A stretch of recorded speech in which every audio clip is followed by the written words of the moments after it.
انسان کی جسمانی ضرورت کا بھی جنسی ضرورت کا بھی ایک سائیکل ہوتا ہے۔ نو بیاہتا جوڑے آپس میں زیادہ جلدی ملتے ہیں، بڑھاپا آ جاتا ہے تو زیادہ وقفہ ہو جاتا ہے، لیکن شریعت کے تعلیمات کو دیکھیں تو یوں محسوس ہوتا ہے کہ ایک ہفتے کا وقفہ ایک مناسب وقفہ خیال کیا گیا ہے جس پر زندگی کا لمبا عرصہ انسان عمل کر سکتا ہے۔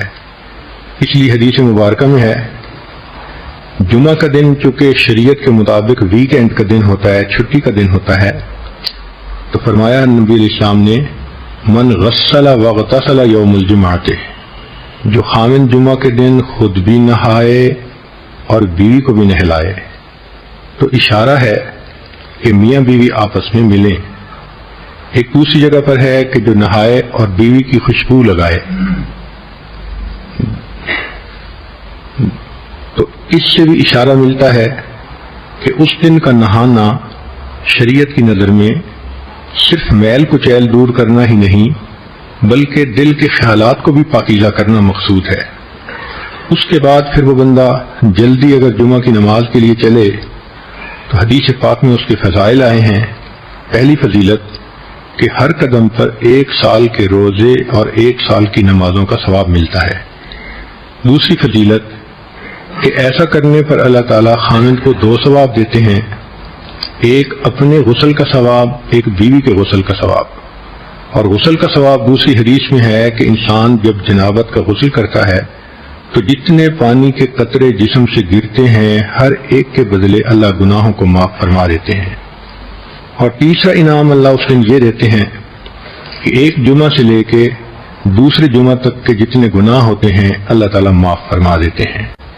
یہ کتنا خوبصورت دین ہے کہ جس نے انسان کے کھانے پینے سونے اور جنسی ضروریات تک کا خیال رکھا اور میاں بیوی کو ترغیب دی کہ دیکھو عبادت کی نیت سے ملو گے، ضرورت بھی پوری ہوگی اور تمہیں اللہ کے ہاں اجر ملے گا۔ اس کو کہتے ہیں ہم خرما و ہم ثواب، کھجور بھی کھاؤ اور ثواب بھی پاؤ۔ تو یہ انسان کی جو جنسی ضرورت ہے اس کا بھی ایک سائیکل ہے۔ جب ایک دفعہ یہ پوری ہو جاتی ہے تو پھر درمیان میں کچھ وقت ہوتا ہے جس میں خامند اپنے کاموں میں مصروف ہو جاتا ہے، بیوی اپنے کاموں میں مصروف ہو جاتی ہے۔ جیسے سمندر کے کنارے رہنے والے لوگ جانتے ہیں کہ ایک منتھلی سائیکل ہوتا ہے ہائی ٹائیڈ اور لو ٹائیڈ کا۔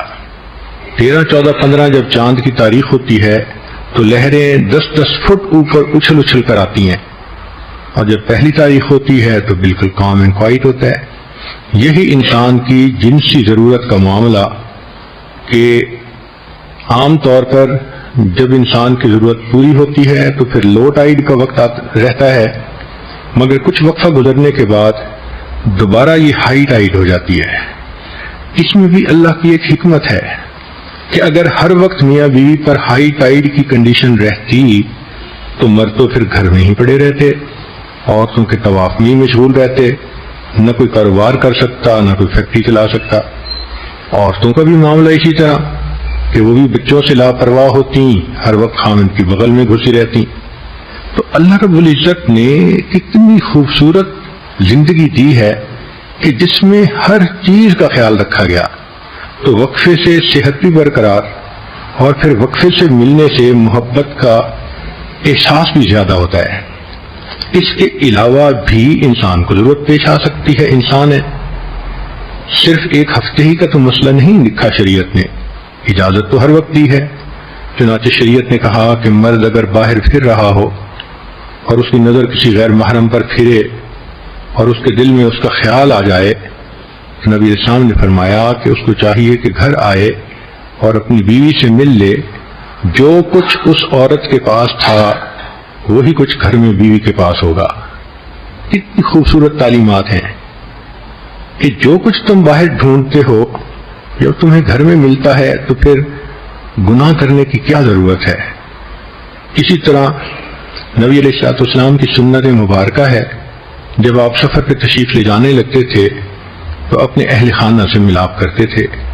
حدیث پاک میں ہے کہ حجۃ الوداع کے موقع پر نبی اسلام نے احرام باندھنا تھا تو جتنی ازواج مطہرات ساتھ تھیں اللہ کے حبیب صلی اللہ علیہ وسلم نے سب کے ساتھ وقت گزارا۔ اسی طرح سفر سے واپس آئیں تو بھی بیوی سے ملنا سنت ہے۔ کئی مرتبہ انسان کو کوئی خوشی ملتی ہے تو وہ اپنی بیوی سے قریب ہوتا ہے، بیوی کو کوئی پریشانی ہوتی ہے تو وہ خامند کا قرب چاہتی ہے۔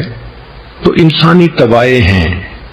شریعت نے سمجھا دیا کہ دیکھو ایک عام سائیکل کی جو مقدار ہے وہ 1 ہفتہ ہے، اب اپنی زندگی کی ضرورتوں کو دیکھتے ہوئے اس سے کم عرصے میں بھی مل سکتے ہو، اس سے زیادہ عرصے میں بھی مل سکتے ہو۔ لیکن کئی مرتبہ جب میاں کے اوپر یا بیوی کے اوپر اتار کی کنڈیشن ہوتی ہے تو غلط فہمیاں ہو جاتی ہیں، شیطان اس سے فائدہ اٹھاتا ہے۔ اس وقت میں خاوند اپنے کام کی طرف توجہ زیادہ دیتا ہے، دفتر پہ توجہ زیادہ دیتا ہے، دوستوں میں وقت زیادہ دیتا ہے، تو بیوی سمجھتی ہے کہ شاید باہر نکل کر یہ کہیں انوالو ہو گیا ہے۔ حالانکہ ہر وقت تو ایسا نہیں ہوتا کہ خاوند کے باہر نکلنے کا ایک ہی مقصد ہو۔ خود عورت کے اوپر جب اتار کی کنڈیشن ہوتی ہے تو اس کی طبیعت میں سستی ہوتی ہے، بے اطمینانی سی ہوتی ہے، تھکی ہوئی ہوتی ہے، پریشانی، طبیعت میں بیزاری۔ شریعت نے کہا کہ ایک ہی کام کے لیے زندگی نہیں دی، ایسے حالات میں تم اللہ کی عبادت کرو، قرآن پاک کی تلاوت کرو، ذکر سے اپنے دل کو اطمینان پہنچاؤ۔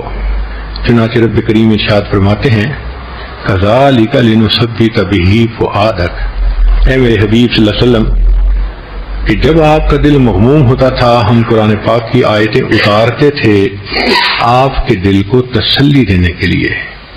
کاش کہ ہم یہ تجربہ کرتے کہ غمزدہ انسان کو قرآن مجید سے کیا سکون ملتا ہے، غمزدہ دل کو نماز پڑھنے سے کیا لطف ملتا ہے، لیکن ہم ان تجربات سے ابھی واقف نہیں، ہمیں صرف مادی چیزوں کا پتہ ہے۔ اللہ رب العزت نے جو دلوں کا سکون نیکی میں رکھا ہے وہ آپ کو ڈھونڈنے سے بھی دنیا میں کہیں نہیں مل سکتا۔ تاہم میاں بیوی ایسے وقت میں بہت ایک دوسرے کا خیال رکھیں، کیونکہ جھگڑوں کی بنیاد یہی ہوتی ہے۔ عورت کئی مرتبہ قریب ہونا چاہتی ہے، مرد جان چھڑاتا ہے، عورت باتیں کرنا چاہتی ہے، مرد چپ لگا جاتا ہے۔ تو عورت کی غلطی یہ کہ مرد کی اتار کی کنڈیشن میں خاموشی کو جدائی نہ سمجھے، اور مرد کی غلطی یہ کہ عورت اگر پریشان ہے اور باتیں شیئر کرنا چاہتی ہے تو complaining does not mean blaming. اگر وہ کوئی کمپلین کر رہی ہے تو وہ بلیم نہیں کر رہی، وہ حالات سنا رہی ہے، تو اس کو سن لینا چاہیے۔ بہرحال شادی شدہ زندگی میں میاں بیوی کو سمجھداری سے کام لینا چاہیے، اسی لیے تو یہ میچورٹی کا کام ہے۔ بعض ملکوں کا قانون ہے کہ ووٹ دینے کی عمر 18 سال اور شادی کی عمر 21 سال۔ وجہ کیا؟ اس لیے کہ ملک چلانا آسان ہے اور بیوی کا گھر چلانا ایک مشکل کام ہے۔ 4 دفعہ کہا فَكَيْفَ كَانَ عَذَابِي وَنُذُرِ، کیسے تھا میرا عذاب، کیسے تھا ہمارا ڈرانا۔ اب آیا جیسے کوئی تھپڑ لگائے نا کسی کو، پھر کہتے ہیں اب تمہیں مزہ آیا۔ بالکل یہی مضمون ہے۔ اللہ فرماتے ہیں فَكَيْفَ كَانَ عَذَابِي وَنُذُرِ، اور جلال اور ہیبت کا تقاضا بھی یہ تھا کہ اللہ تعالیٰ ایسی ڈانٹ پھیلاتے۔ سورہ الرحمن چونکہ رحمت کا تقاضا کرتی ہے، اس میں اللہ تعالیٰ نے 31 مرتبہ فرمایا فَبِأَيِّ آلَاءِ رَبِّكُمَا تُكَذِّبَانِ، اے انسانوں اور جنوں کے گروہ تم اپنے رب کی کون کون سی نعمتوں کو جھٹلاؤ گے۔ یہ محبت اور پیار کا کلمہ ہے۔ جیسے ماں اگر بچے کو ناراض ہو کے جو ہے نا غصہ کر بیٹھے اور بچہ رو پڑے تو ماں پھر کچھ کافی دیر اس کو پیار کرتی ہے، تو تو میرا بیٹا ہے، تو میری جان ہے، تو میرا پیارا ہے، اس کو تسلی دیتی ہے۔ اللہ تعالیٰ نے سورہ قمر میں مومنوں کو ڈانٹ پلائی اور پھر سورہ الرحمن میں 31 مرتبہ اپنے بندوں کو فرمایا تم اپنے رب کی کون کون سی نعمتوں کو جھٹلاؤ گے، دیکھو یہ میری نعمت، یہ میری نعمت۔ فَبِأَيِّ آلَاءِ رَبِّكُمَا تُكَذِّبَانِ، تم اپنے رب کی کون کون سی نعمتوں کو جھٹلاؤ گے؟ تو واقعی ہم تو اللہ تعالیٰ کی نعمتوں کو نہیں جھٹلا سکتے، اور خاص طور پر ہمارے اوپر تو اللہ کی اتنی نعمتیں ہیں، اتنی نعمتیں ہیں، وَإِن تَعُدُّوا نِعْمَتَ اللَّهِ لَا تُحْصُوهَا، تم اللہ کی نعمتوں کو گننا چاہو تم گن بھی نہیں سکتے، اتنی نعمتیں اللہ کی ہمارے اوپر ہیں۔ آپ غور کریں، اللہ ہمیں بینائی نہ دیتے ہم اندھے ہوتے، گویائی نہ دیتے ہم گنگے ہوتے، اللہ سماعت نہ دیتے ہم بہرے ہوتے، اللہ ہمیں سر پہ بال نہ دیتے ہم گنجے ہوتے، ہمیں کپڑے نہ دیتے ہم ننگے ہوتے، اللہ ہمیں پیانی نہ دیتے ہم پیاسے ہوتے، اللہ ہمیں کھانا نہ دیتے ہم بھوکے ہوتے، اولاد نہ دیتے لاوالد ہوتے، مکان نہ دیتے ہم بے گھر ہوتے، اللہ تعالیٰ ہمیں اگر علم نہ دیتے ہم جاہل ہوتے، اللہ تعالیٰ اگر ہمیں عقل نہ دیتے ہم پاگل ہوتے، اللہ دولت نہ دیتے ہم بھکاری ہوتے، اللہ عزت نہ دیتے ہم ذلیل ہوتے، اللہ ہمیں صحت نہ دیتے ہم بیمار ہوتے۔ آج جو عزتوں بھری زندگی ہم گزارتے پھر رہے ہیں، یہ اللہ کا فضل اور احسان ہی تو ہے۔ ہم تو اللہ کی نعمتوں میں ڈوبے ہوئے ہیں سر سے لے کے پاؤں تک۔